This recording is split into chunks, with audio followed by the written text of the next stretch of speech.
कभी पाकिस्तान का एजेंडा नहीं है कि ये जो कोलिशन है ये हुकूमत में आए कि ये एक इलेक्शन इशू बनाया हुआ उन्होंने कि स्टेटस जो है रिस्टोर होना चाहिए। कि तीनों परिवार ने हमारे यहाँ जमहूरियत को रोक कर रखा था।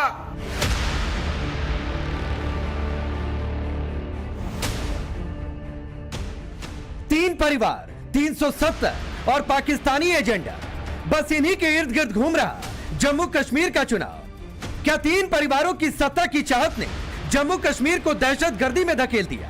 नेशनल कॉन्फ्रेंस का 370 वापसी का एजेंडा, कांग्रेस की मौन सहमति और उस पर पाकिस्तान के मंत्री का बयान, क्या इससे एक संदेश जा रहा कि 370 वापसी की बात करना पाकिस्तानी एजेंडे को हवा देना है?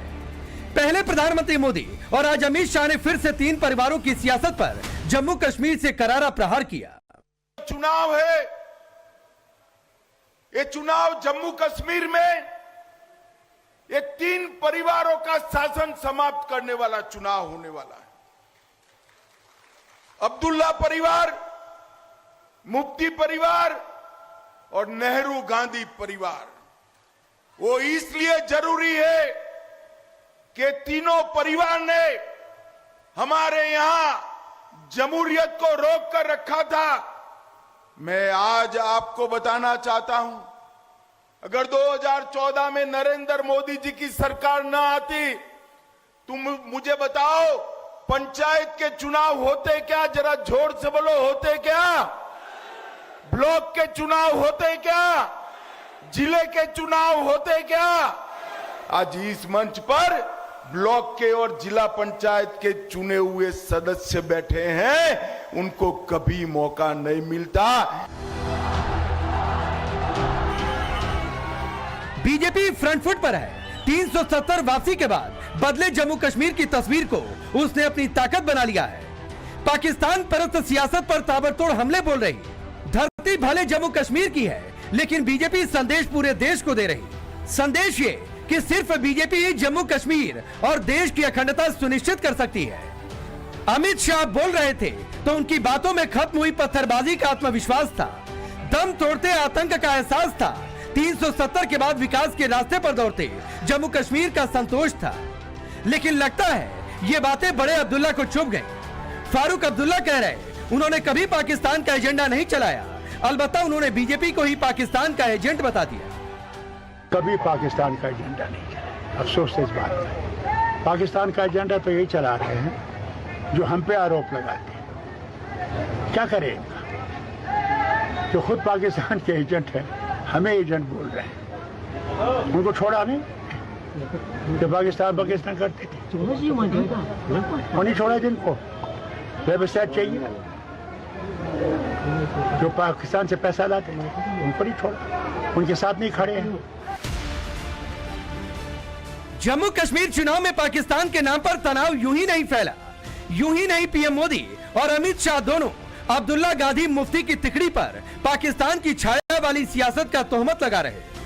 पहले अब्दुल्ला की पार्टी ने 370 वापसी को एजेंडे में शामिल किया। लाख पूछने पर कांग्रेस ने इस पर स्टैंड क्लियर नहीं किया और उधर से पाकिस्तान ने इसे अपने एजेंडे से जोड़ दिया। मेरा ख्याल है पॉसिबल है। देखें, बड़ी पोर्टेंट इस वक्त प्रेजेंस है वहाँ पे कांग्रेस की भी और नेशनल कांग्रेस की भी, दोनों की। और इस इशू के ऊपर जो है मेरा ख्याल है कि जितनी मोटिवेट हुई है वादी की पॉपुलेशन, स्पेशली वादी से बाहर भी, लेकिन जो वादी में जो हुई है, तो मेरा ख्याल है कि उनको बहुत चांस है कि ये जो कोलिशन है ये हुकूमत में आए। और जैसे कि उन्होंने प्रेस कॉन्फ्रेंस में कहा है, बल्कि ये एक इलेक्शन इशू बनाया हुआ उन्होंने कि स्टेटस जो है रिस्टोर होना चाहिए। Yesterday, Indian occupation forces conducted the first phase of a farcical election exercise in the Indian illegally occupied Jammu and Kashmir. On this occasion, we wish to remind India that given the IIOJK's internationally recognized disputed status, any so-called election conducted in pursuance of the Indian election constitution carries no legal value in the eyes of international law. सिर्फ बड़े अब्दुल्ला नहीं बल्कि junior Abdullah यानी उमर और महबूबा मुफ्ती भी BJP पर हमलावर है। उमर अब्दुल्ला कह रहे हैं, 3 खानदान सुन सुनकर लोग थक गए, बीजेपी कोई नया डायलॉग लाए। वहीं पाकिस्तान वाले राग पर महबूबा मुफ्ती ने भी पलटवार किया। वजीर आजम साहब को अब जम्मू कश्मीर आके कोई नई बात करनी चाहिए। लोग अब ये 3 खानदान सुन के थक गए हैं। कोई तो नया डायलॉग आए, कोई नई बात हो, कोई ऐसी बात जो जम्मू कश्मीर के लिए ठीक रहे। ये 3 खानदान जो है ये हम हर इलेक्शन में सुनते हैं। लोग भी अब इन बातों को सुन के थक गए हैं। मेरे ख्याल में अगर पाकिस्तान का एजेंडा अब्दुल्ला खानदान ने इम्प्लीमेंट किया होता तो जम्मू कश्मीर हिंदुस्तान का हिस्सा नहीं होता, पाकिस्तान का हिस्सा होता, ये आजाद होता। महबूबा मुफ्ती, फारूक अब्दुल्ला, कांग्रेस लाख कहे कि बीजेपी पाकिस्तान को बीच में ला रही। वो भले पाकिस्तान से कह रहे हो कि भारत के चुनाव में उसकी बयानबाजी का कोई मतलब नहीं, लेकिन सच तो यह है कि बयानों के जरिए वो पाकिस्तान को कवर फायर देते रहे हैं। फारूक अब्दुल्ला कह चुके हैं कि हमले रोकने के लिए पाकिस्तान से बात करें। महबूबा मुफ्ती कह चुकी हैं कि कश्मीर में शांति के लिए पाकिस्तान से बात जरूरी है। कांग्रेस के सैफुद्दीन सोच कह चुके हैं आतंकियों से भी बात करनी चाहिए।